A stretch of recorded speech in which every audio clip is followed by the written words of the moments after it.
ಮರೆತು ಅಲ್ಲದ ಮಾತುಗಳ ಆಡಬೇಡಮ್ಮ ಮಗಳೇ, ಗರತಿಯಾಗಿ ಗಂಡನ ಗೌರವ ಕಾಯಬೇಕಮ್ಮ.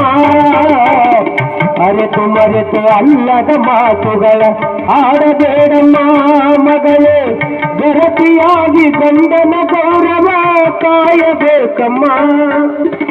ಸ್ವಾರ್ಥಿಯಾಗಿ ನಡೆಯಲಿ ಎನ್ನಬೇಡಮ್ಮ ಮಗಳೇ, ಸ್ವಾರ್ಥಿಯಾಗಿ ನಡೆಯಲಿ ಎನ್ನಬೇಡಮ್ಮ ಮಗಳೇ.